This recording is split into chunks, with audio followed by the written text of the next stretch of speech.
लेकिन मैंने आज तक देखा नहीं कि कोई सेलेक्ट होने के बाद ऐसी कोई रुचि रखता, बल्कि सिलेक्शन के बाद पहला उनकी ड्यूटी होती है कि जो घर में जो किताब कॉपी है सब इसको तुरंत कबाड़ वाले को बुलाकर बेचो। सिलेक्शन के बाद पहला काम यही होता है और उसी को बेचकर सबसे पहला दोस्तों को पार्टी दिया जाता। तो मैंने तो यही देखा है, मैंने ये तो नहीं देखा कि कोई फिर किताबों को संभाल कर रखें कि भाई इसको ट्रेनिंग में ले जाएंगे और चलो ट्रेनिंग में टाइम नहीं मिलेगा तो उसके बाद आकर बैठकर पढ़ें। हाँ, कुछ लोगों को मैंने देखा, एक दो ऐसे हैं। एक जैसे एक मेरा स्टूडेंट रहा है, आईएएस है, अब तो आईएएस बने। वो पहले तक जब तक उसे प्रॉपर आईएएस नहीं मिला था तब तक वो हमेशा फोन करता था, क्योंकि हिस्ट्री में उसका था भी, तो हमेशा फोन करता था कि सर मैं कुछ इस पर काम कर रहा हूँ, थोड़ा सा सर आप मार्गदर्शन। तो मैंने बहुत सारा चीज उसको भेजा और मैंने बोला कि चलो ठीक है तुम उस पर काम करो, और एक नई किताब हम लोग बोला कि सर इसमें हमारा नाम और आपका नाम होंगे, बिल्कुल तुम्हारा नाम इसमें वो ऐड करेंगे। बहुत दिन तक उसने भेजा, जब तक वह एडीएम रहा, जब तक वह डीडीसी रहा, तब तक वह भेजा। अब आईएएस बन गया तो अब कभी मान लो कि बातचीत भी होती है तो सर मैं रात में बात करूं थोड़ा सा भी, तो मैंने एक आध बार याद भी दिलाया कि तुम्हारा वो किताब का क्या प्लान हुआ, तो लगा हंसने के सर अब टाइम ही नहीं मिल रहा है। बोले बेटा 2-3 साल तक ही वो होता है, जब तक मिले नहीं वैसा जगह तब तक लगता है कि चलो कुछ काम कर लिया जाए। तो मैंने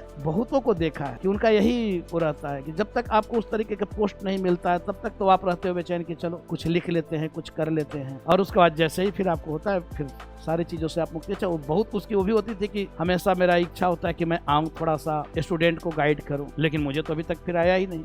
हाँ, जब तक नहीं हुआ था, आया था स्टार्टिंग में आया था तो उस समय मैं दूसरे संस्थान से जुड़ा था, तो वहाँ पे उसने 5-7 दिन क्लास ली, 5-7 दिन कंटिन्यू क्लास। हमें यहाँ पे जो नॉलेज जो लेना है सिर्फ एग्जाम के पॉइंट ऑफ व्यू से कि भाई एग्जाम में हमारे लिए क्या इंपॉर्टेंट, पहले उसको हम निकाल ले। उद्देश्य तो यही है ना, अगर सभी लोग बैठे हैं तो यहाँ उद्देश्य क्या है? आप उद्देश्य है कि भाई हमारा एग्जाम में पूछा जाने वाला प्रश्न गलत ना, उसके बाद फिर बाकी चीजें फिर बात की।